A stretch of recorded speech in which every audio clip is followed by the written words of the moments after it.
¿no? La expulsión de sus sujetos a un no ser. Pero aunque eso parece lejanísimo en el tiempo, en realidad es con lo que nos encontramos todos los días en nuestro mundo actual. Si uno abre las páginas del periódico, lo que uno ve es la permanente estrategia de expulsión de los sujetos humanos de su condición de humanos, ¿no? En Europa, con el caso ahora de los últimos acontecimientos, ¿no? La cerrada de las fronteras de la comunidad, ¿no? Del acuerdo de Schengen, lo que vemos es un decir, usted no es ciudadano, usted no pertenece a la comunidad de iguales, se les llama peyorativamente como refugiados cuando no son refugiados, justamente porque no se les está dando refugio, ¿no? Es decir, hay toda una política global de puesta en práctica de la expulsión de estos sujetos al no ser. Otro es el movimiento, que aquí les traigo unos ejemplos en Estados Unidos, de las movilizaciones de la vida de los negros importa. Fíjense, o sea, la recuperación de ese concepto de soy un hombre, ¿se acuerdan en estos movimientos de los derechos civiles en los 60? La reivindicación es la del reconocimiento como sujeto, como existencia de la humanidad, ¿no? Ese tipo de sujetos son los que no están visibilizados en nuestros nuevos discursos afirmativos del mundo del arte. Otro caso emblemático, solo para darles alguna de las noticias más recientes o más alarmantes que estamos viendo, pero en realidad las podemos encontrar en cualquier lado, las podemos encontrar en México, las podemos encontrar en Brasil, desde luego ahora, en Argentina, es decir, esto es solo unos casos, pero este es el emblemático movimiento de Rhodes debe caer, ¿no? Así traducido, no sé si ustedes tengan tanto, pero en Cape Town, en Sudáfrica, hubo un movimiento en las universidades allá muy importantes porque las universidades están llenas de monumentos y símbolos de los empresarios colonialistas y esclavistas que dieron forma a la ciudad y son como emblemas, digamos, de la esclavitud que forman parte de la identidad universitaria. Y los jóvenes, las nuevas generaciones de jóvenes negros en Sudáfrica están con una movilización importantísima para desmontar este tipo de íconos que siguen, digamos, perpetuando la idea de que estos grandes fundadores de la modernidad son agentes de la colonialidad, del exterminio, etc. Y tienen unas estrategias de movilización muy interesantes con la caída de monumentos, con la clausura de la mirada de estos estas son algunas fotografías del momento en el que una de las esculturas más emblemáticas en el campus central de la Universidad de Cape Town en Sudáfrica fue removido, ¿no? La lucha, digamos, continúa y lo interesante de esta lucha es que ha sido extendida a otras universidades. Los campus universitarios en Estados Unidos están llenas de estos esclavistas, ¿no? Lo que me interesaba llamar la atención acá es la evocación de esta mirada de un cuerpo social, ¿no? De este sujeto que ha sido expulsado a la condición de no ser, ¿no?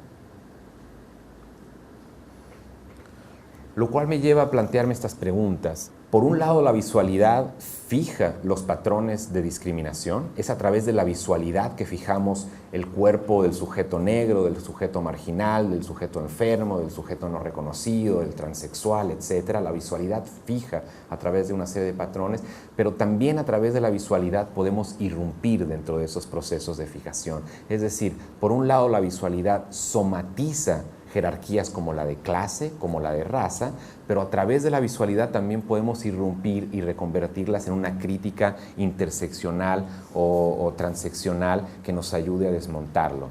Estamos llenos de ejemplos a lo largo de la historia de ejemplos de cómo la visualidad ha fijado, ha somatizado este sujeto otro. Aquí simplemente son fotografías de las famosas exposiciones universales en las cuales comunidades enteras traídas de África, de Asia, de Latinoamérica, desde luego, eran exhibidas, animalizadas e inferiorizadas dentro de estos grandes eventos.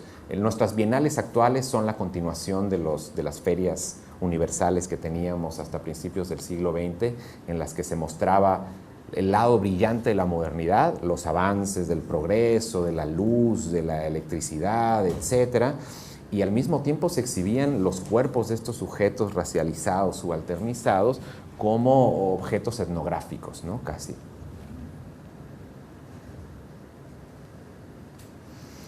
Y con este juego de palabras, ¿no? A lo que quiero aludir es a una cuestión de traducción de las miradas, de un problema de traducción de las miradas. Si por un lado el ver colonializa, es parte de la colonialidad, ¿no? El ver también es una forma de descolonización, ¿no? Y acá, bueno, me invitaron a venir a Lima justamente porque tenemos un encuentro, un coloquio en el MAC, en el Museo de Arte Contemporáneo, sobre el pensamiento de Juan Hacha, y Juan Hacha estaba muy preocupado por pensar justamente cómo enseñar a ver, ¿no? Cómo enseñar a pensar con el cuerpo, ¿no? Cómo desomatizar esos procesos de jerarquización. Se lee un poco mal, pero es un juego de traducciones. Eso es una exposición que ahora, si quieren, les cuento un poco. Para la Bienal de Venecia anterior, me invitaron a proponer un proyecto para el pabellón, que iba a ser la primera vez que México tenía un pabellón propio, ¿no? Y les presentamos un proyecto con el trabajo de un artista que ahora, si quieren, les voy a comentar un poco. Simplemente quería aludir a ese momento de encuentro de miradas en la cual este sujeto que ha sido expulsado a una condición de no ser, estas son las fotografías históricas del principio de siglo de las ferias universales, en este caso es en Estados Unidos, ese momento en el cual ese sujeto nos interpela con la mirada y nos obliga a que lo reconozcamos como un igual, ¿no? Es ese momento de quiebre en la cual la visualidad tiene que restablecer un pacto. Yo creo que este es el pacto de la condición global a la que tenemos que aludir. El momento en el que a través de una condición de interpelación de la mirada del sujeto que ha sido marginalizado, nos vemos obligados a establecer un pacto de comunión diferente, ¿no? Esto lo mencioné un poco. La colonialidad del ver es un concepto que yo he venido trabajando últimamente para aludir a la recombinación de estos tres elementos que son los tres pilares, digamos, de la teoría decolonial. Pensar cómo el poder está relacionado con la colonialidad, cómo el saber y las formas de epistemología constituyen estos diagramas globales de la modernidad-colonialidad, y cómo el ser o la constitución del no ser es también constitutiva de estos regímenes globales. Por lo tanto, creo que hay una tensión o una doble manera de mirarlo, ¿no? Si podemos, por un lado, pensar el nuevo mundo del arte global, como se le llama, como un pacto estético, como una forma de cosmopolitismo estético, ¿no? Afirmativo, en el cual hay una condición posracial, poshegemónica, posoccidentalista, etc. O también lo podemos ver como una condición global de las nuevas formas de racismo epistémico, y tendríamos que pensar qué papel juega el arte, la visualidad, las políticas de representación en ella. Solo para aludir, esto lo llamo también el efecto Benetton del discurso postcolonial, en el cual podemos estar viendo la diferencia, y justamente por ver la diferencia codificada como la presentan ciertos medios, lo que vemos es la invisibilización de las tensiones que existe a partir de la cultura visual global. Sujetos todos felices, sujetos con los que nos podemos reconocer en la mirada, y no ese otro sujeto que nos interpela y nos obliga a cambiar nuestro lugar de reconocimiento. Hay poetas y artistas que han trabajado con esta tensión, con esta idea que esa visualidad está encarnada en el cuerpo, es una herida en el cuerpo. La poeta chicana Gloria Anzaldúa ha trabajado mucho con esta idea. Esa visualidad quebrada es una herida que se porta en el cuerpo. La frontera no es un lugar físico o geográfico del que nos hablan estas nuevas globalidades, sino es una frontera del cuerpo, de la somatización, de lo que se puede decir y de lo que no se puede decir. Otra artista con la que ha trabajado y que es bien interesante sus prácticas artísticas es Jeanette Ehlers. Ella es una artista danesa, negra, y ella trabaja con lo que yo llamo el racismo espectral, ¿no? Ella está súper interesada en el trabajo de triangulación que hay entre Europa, África, la Costa Dorada de África y el Caribe, ¿no? Con la transición. Ella es hija es nieta de un antiguo esclavo, ¿no? Liberto en el Caribe, ¿no? Y tiene trabajos como por ejemplo, que esa es la voz de su propio padre cantando las canciones que cantaba su abuelo en los procesos de esclavitud.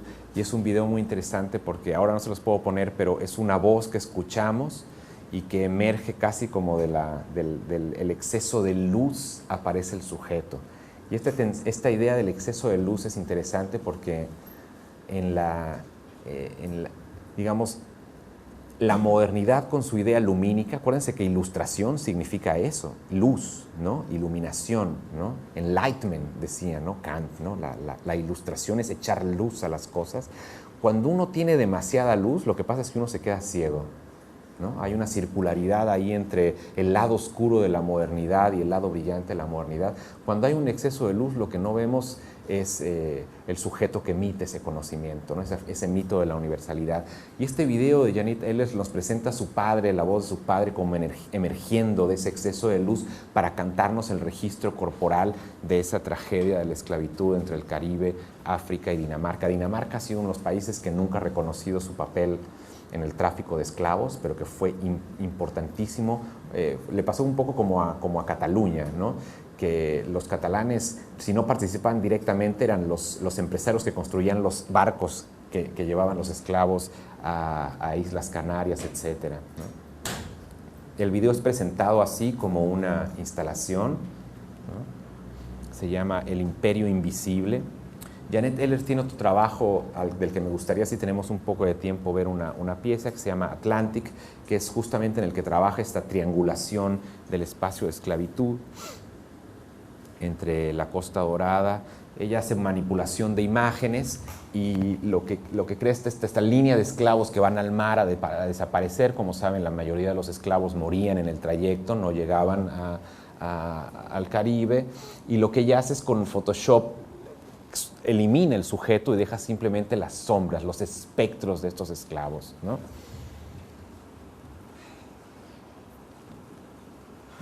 También va a algunas de las casas que servían para recaudar estos cuerpos, ¿no? Estos no sujetos en el Caribe, y en vez de intentar encontrar al sujeto histórico en los documentos, lo que intenta encontrar son los rastros espectrales de esta negación de su humanidad, ¿no? Entonces manipula para encontrar estas sombras que danzan, ¿no? Que vibran con estos espacios. La obra es un compendio de obras, en realidad, de diferentes instalaciones que funcionan independientes o también juntas. Por ejemplo, es un video.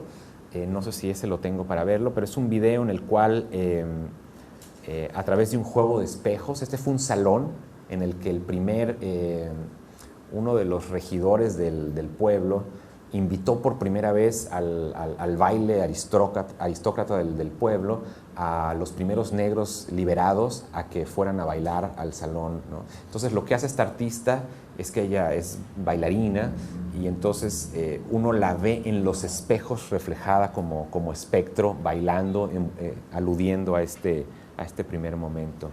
Lo que sí creo que podemos ver, porque creo que tengo el video, es esta pieza que se llama Marienborg, que es en Dinamarca sigue operando como como la casa, digamos, de honor presidencial, y ella lo que va ahí es hacer también una especie de invocación vudú, yo le llamo video vudú, ¿no? A través del cual quiere exorcizar a la estética occidental de su relación con esta espectralidad esclavista. La trilogía de Atlántico se complementa con esta pieza que se llama Olas, y que son simplemente una mega instalación de pantallas de las olas en las cuales justamente estos cuerpos han desaparecido, una especie de evocación a este lugar de la memoria que es el océano Atlántico, ¿no? Y más reciente, Janet Ehlers hizo esta pieza que se llama Whip It Good, sería traducido como azótalo bien, ¿no? Así, azótalo bien. Y es un performance. Tengo un registro de ese performance. Si quieren podemos ver un poco y ya los dejo descansar y comentamos algo.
Bueno, es un registro, ¿no?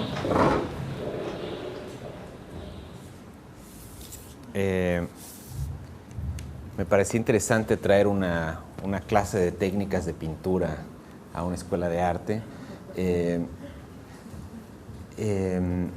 El performance es bien potente, ¿no? Por todas las alusiones que hay en torno a la blancura del lienzo, ¿no? Como la estética occidental, el pictorialismo occidental ha fijado una serie de valores sobre la belleza, sobre lo bello, y cómo el acto de la pintura, en este caso al que nos invita Janet Ehlers, que el performance se complementa justamente cuando invita al público a intervenir en esta tela, ¿no? Hay un texto de Derrida que se llama La verdad en la pintura, ¿no? Y este performance lo que hace es irrumpir cómo se constituye un régimen de verdad, ¿no? En la pintura a través del acto de desomatización de los valores estéticos como nos han sido inculcados a través del arte. Y el performance es muy potente por cómo cada quien se implica de una manera distinta con este acto de liberación pictórica sobre el lienzo. Hay unos momentos que yo saco del performance en el que es muy claro en esos gestos que ahí está produciéndose, hay una ruptura del cuerpo, ¿no? Hay una liberación de ese cuerpo, hay realmente un momento de entrega, de somática, ¿no? de desconstricción del cuerpo a la hora de intervenir con esta tela, ¿no? Cada uno lo hace de una manera diferente, ¿no? Y en el que se evocan desde luego las llagas, ¿no? Esas heridas de la negación del sujeto subalterno o del sujeto marginal, ¿no? Y cómo, digamos, el performance de Janet Ehlers, no pudimos ver el otro que es muy interesante, pero cuando hace este video vudú en esta casa, la casa está llena de pinturas flamencas famosas, ¿no? De artistas flamencos muy famosos, y lo que ella hace es una especie de invocación de ritualización de esa estética, de esa historia del arte que nos ha inculcado una serie de elementos de valorización estética, ¿no? No sé si quieran ver un último ejemplo, ¿sí? Cerramos. Es el caso del artista mexicano, americano, Pedro Lash. No sé si alguien lo conoce su trabajo. Pedro Lash hizo un proyecto sobre el que hemos venido trabajando en conjunto. Tengo el privilegio de tener una discusión con él bien interesante al respecto, que se llama Espejo Negro. Y lo que él hace es una confrontación de miradas. La instalación se conforma de esta manera. Uno llega a la sala y encuentra objetos prehispánicos, ¿no? O esculturas prehispánicas que nos están dando la espalda, y las esculturas están mirando una serie de cuadros negros que en principio se ven justamente solo como eso, como unas planchas negras, ¿no?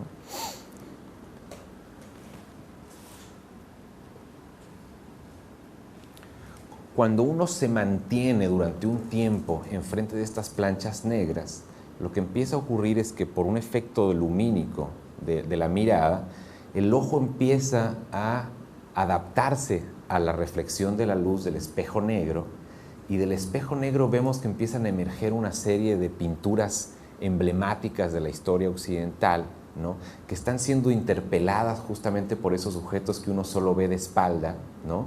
Y que establecen un diálogo formal entre esos objetos prehispánicos y las obras de la pintura, como en este caso esa famosa pintura. Él ha trabajado con diferentes museos, es decir, lo que hace es deconstruir la colección de los museos con obras prehispánicas que entran a interacción, pero lo que me interesa de la obra sobre todo es la triple interacción de la mirada, porque después de que uno encuentra ese reflejo que parece emerger de ese espacio negro, de ese lado oscuro de la modernidad, ¿no? Lo que empezamos a ver si tengo una foto en la que aparezca, lo que empezamos a ver es que nos reconocemos a nosotros mismos reflejados en este espejo. Por eso se llama espejo negro, porque hay como una circulación de tres miradas. La mirada del objeto escultórico prehispánico que ha sido negada como sujeto de la historia, el sujeto, digamos, de la historia del arte occidental, que aparece como espectro, como fantasma y que queda interpelado, y después nosotros también como sujetos activos que estamos participando en este cruce de miradas, ¿no? La obra, las instalaciones son súper potentes, ¿no? El ejemplo que les quería poner es que no sé si lo tengo aquí, déjenme ver.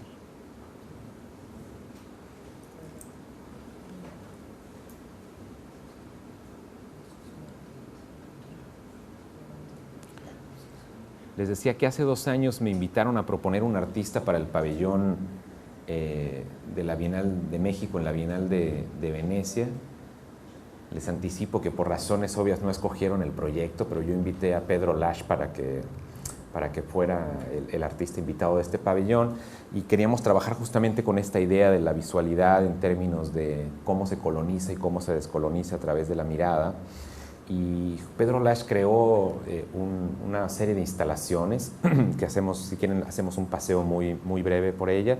La primera se llamaba Archivo de Sombras, y lo que hicimos es justamente este proyecto de espejo negro, que él solo lo ha hecho con esculturas prehispánicas. Lo que lo invité, le dije, ¿por qué no esto del mundo prehispánico lo extendemos a todo el mundo no occidental? Entonces creamos un panel que no solo incluía a esculturas prehispánicas, sino esculturas de los otros 4 continentes que habían sido definidos como no occidentales, de Oceanía, de África, de Asia y del mundo prehispánico, y los contrastamos con pinturas emblemáticas, como iba a ser en Venecia, de Tiziano, ¿no? Que como saben, Tiziano fue uno de los pintores fue el pintor del rey en España, ¿no? En esa época España dominaba Italia, ¿no?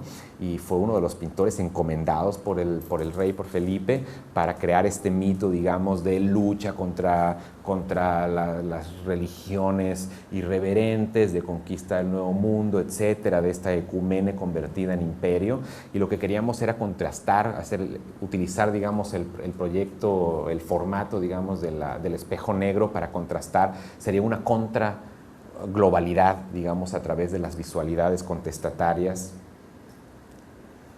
Estos son unos renders del proyecto, cómo queríamos utilizar ahí escultura de la India, escultura de Oceanía, escultura del norte de Estados Unidos, etcétera, para hablar de estos efectos, estos reflejos de la colonialidad, que iban a estar construidos así como un panel negro. La otra instalación era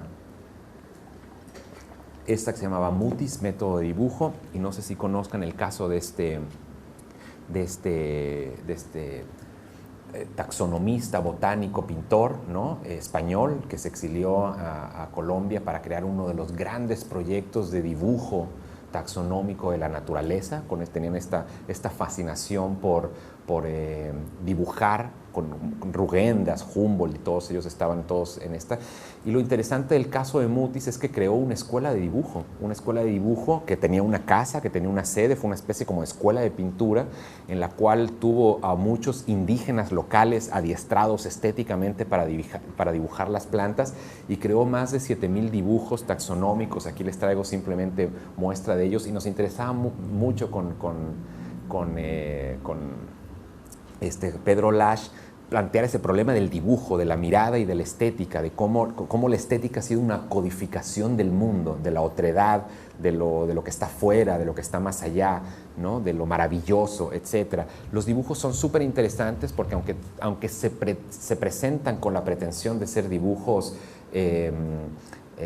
fieles a la realidad, y pareciera que son fieles a la realidad por el detalle que tienen en las plantas, el tallo, en realidad son ficciones narrativas de los procesos de crecimiento de las plantas. Hay una simetría que no existe en la naturaleza, es decir, una simetría ficcional, y lo que encontramos es que en una misma planta está narrado el proceso de crecimiento desde el tallo hasta la flor, etc. Es decir, no es una representación de la realidad, sino una ficción pictórica, estética, de lo que se supone que es ese elemento de la naturaleza como principio de belleza, de estética, de sabiduría, de conocimiento del mundo, ¿no?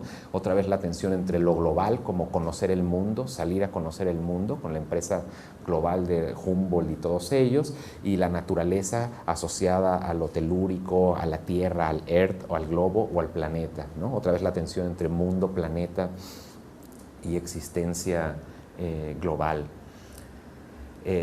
La pieza se compone del seguimiento o sea, lo que hicimos es utilizar el método de dibujo de Mutis para trazar la historia de 5 de los grandes, digamos, de los pilares, ¿cómo se puede decir?, alimenticios naturalistas del colonialismo global, que íbamos a trazar el azúcar, el café, la papa, etcétera. O sea, los grandes elementos de la colonización, ¿no? Que también Fernando Coronil, el teórico que les mencionaba antes, venezolano, él escribió una introducción fantástica. Tristemente Coronil falleció hace ya algunos años, fue uno de los teóricos que tristemente perdimos de manera temprana, pero él escribió la introducción para el famoso libro de Fernando Ortiz sobre el contrapunto entre el café y el tabaco, que es una historia de la modernidad y de la colonialidad contada a través de 2 personajes, la tensión que hay entre el café oscuro, ¿no? Entre el tabaco y el azúcar, ¿no? La caña de azúcar, que como saben no es blanca, pero se refina para ser blanca, que tiene un proceso de industrialización de cortado, y el tabaco, que es café y que tiene un proceso artesanal de manufactura. Cada tabaco está manufacturado con los ojos, tiene que ser tratado de manera individualizada, y hace un contrapunto, un contraste para contar la historia transatlántica del sistema mundo. Y lo que queríamos era justamente utilizar el método de dibujo de Mutis para contar estos 5 personajes de la historia en su proceso de colonización. Otro era este que se llamaba Jardín de Aclimatación. Jardín de Aclimatación es un nombre que se le daba en las exposiciones universales que ya les contaba hace rato. Cuando traían a una comunidad de somalíes para vivir en Francia y ser exhibidos en la Exposición Universal de 1938 o en las del siglo XIX, creaban unos lugares que se llamaban jardines de aclimatación porque los tenían que aclimatar a las condiciones ambientales de Occidente, ¿no? Y los tenían ahí exhibidos como, bueno, literalmente eran zoológicos, ¿no? Eran zoológicos en el cual la gente... Y es interesante no perder de vista que estas exposiciones universales tenían muchos visitantes. Pero cuando digo muchos visitantes es que no hay nada en el mundo nada en el mundo, ni las bienales, ni la Tate Modern, ni el MoMA, ni nada, que llegue a los números de visitas que tenían estas exhibiciones universales. Tenían las más importantes arriba de 20 millones de visitas. O sea, esta gente estaba exhibida realmente como aparatos globales, internacionales de colonización de la mirada. Y lo que queríamos hacer con el jardín de aclimatación era evocar esta tensión de la mirada de los sujetos que se exhiben. Estas son algunas fotografías históricas, y lo que planteamos fue la impresión de una serie de postales, que son las que vieron al principio, porque para quien ha visitado la Bienal de Venecia, se dan cuenta que la Bienal de Venecia empezó junto con las Bienales Universales a hacer una especie de mapa, ¿no?, de cartografía del aparato imperial colonial, ¿no? El Giardino de Venecia tiene una disposición estructural, espacial, hecha en función del aparato de poder que tenían los imperios coloniales en el siglo XIX, ¿no? Las potencias imperiales estaban en el centro, y a partir de ellas el Giardino ha crecido aceptando pabellones, incorporándolos. Era interesante ver cómo México apenas tenía su pabellón ahora, ¿no?, después de más de 100 años de existencia, porque la Bienal de Venecia empezó como una representación de poder a través del arte de las potencias imperiales que se habían repartido África solamente unos años antes, por ejemplo, ¿no? Entonces lo que queríamos era como revertir con eso, y queríamos, esta es la portada que vieron de Ver es colonizar, To Seize, To Colonize. Es un juego de traducción, es decir, para poder entender la tensión entre ver como colonizar y ver como descolonizar, tenemos que hacer un juego de traducción también, no solo de la mirada, sino de la cognición y de la lengua, ¿no? Si no tienes los dos lenguajes, no entiendes el juego de palabras, ¿no? O sea, justamente lo que queríamos era poner en evidencia esa tensión, que hace falta la cuestión verbal, lingüístico, icónica, y la visivo-sensorial para poder apuntar a una tensión descolonizadora. El juego, digamos, de espejos que queríamos crear era un mapa del proceso de inclusión de los Estados